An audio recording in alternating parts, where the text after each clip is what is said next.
ৰ'ব এই ভিডিঅ'টো এতিয়াই ছেভ কৰি লওক আৰু নিজৰ পৰিয়াল বন্ধু সকলোকে ফৰৱাৰ্ড কৰক, শ্বেয়াৰ কৰক, কাৰণ 30 ডিচেম্বৰত বৈকুণ্ঠৰ দুৱাৰ খোল খাবলৈ লৈছে।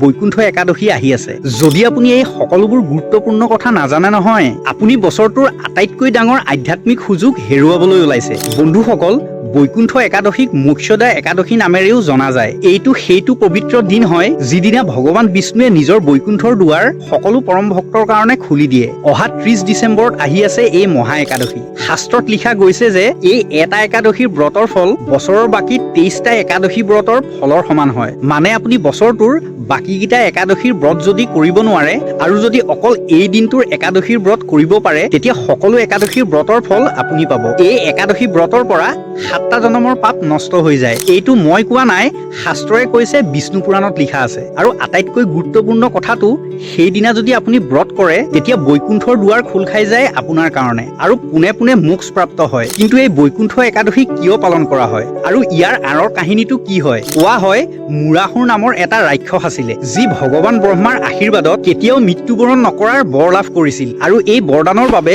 সি সকলো দেৱী দেৱতাক অশান্তি কৰিবলৈ আৰম্ভ কৰি দিলে। তেওঁলোকক নিজৰ লোকৰ পৰা খেদি তাত শাসন কৰিবলৈ ধৰিলে আৰু সকলো দেৱতাই ভগৱান বিষ্ণুক এই ৰাক্ষসৰ আতংকৰ পৰা তেওঁলোকক মুক্ত কৰিবলৈ ক'লে। কিন্তু কি আপুনি জানেনে, ভগৱান বিষ্ণু আৰু মুৰাসুৰৰ মাজত 1000 বছৰ ধৰি যুদ্ধ চলি থাকিল। এনে অৱস্থাত ভগৱান বিষ্ণু এটা গুহাত শুবলৈ যায়। এইটো চিন্তা কৰি যে এই ৰাক্ষসটোক হত্যা কৰিবলৈ কিছুমান নতুন অস্ত্ৰ আৰু শস্ত্ৰৰ প্ৰয়োজন হ'ব পাৰে, সেইকাৰণে তেওঁ শুবলৈ গুচি যায়। কিন্তু ৰাক্ষস মুৰাসুৰে সেই গুহাটোত ভগৱান বিষ্ণুৰ পিছা কৰে আৰু তেওঁক হত্যা কৰিবলৈ যায়। ইমানতে ভগৱান বিষ্ণুৰ পৰা এক ঐশ্বৰিক শক্তিৰ জন্ম হয়। এক দেৱীৰ জন্ম হয় যাৰ হাতত বেলেগ বেলেগ অস্ত্ৰ আৰু শস্ত্ৰ থাকে, যাৰ জিলিকনিত সেই ৰাক্ষসৰ চকু ফাটি যায়। আৰু শেষত সেই দেৱীৰ নিজৰ চকুৰ শক্তিৰে সেই মুৰাসুৰক বধ কৰিলে। তেতিয়া ভগৱান বিষ্ণুৱে সেই দেৱীক ক'লে, তুমি মোৰ লগতে আন দেৱতাসকলৰ প্ৰাণ ৰক্ষা কৰিলা, বিচৰা কি বৰদান লাগে। তেতিয়া দেৱীয়ে বৰদান বিচাৰিলে, আজিৰ দিনটোত যিয়ে ব্ৰত কৰিব তেওঁ সকলো পাপৰ পৰা মুক্ত হৈ যাব আৰু পোনে পোনে বৈকুণ্ঠত স্থান পাব। এনে অৱস্থাত ভগৱান বিষ্ণুৱে সেই দেৱীক তথাস্তু কয় আৰু সেই দেৱীৰ নাম একাদশী ৰাখে। গতিকে এই মহা একাদশীৰ ব্ৰত নিশ্চয় কৰক আৰু সমস্ত পাপৰ পৰা মুক্তি পাওক, বৈকুণ্ঠত স্থান পাওক। আৰু কমেণ্টত জয় শ্ৰী বিষ্ণু লিখিবলৈ নাপাহৰিব।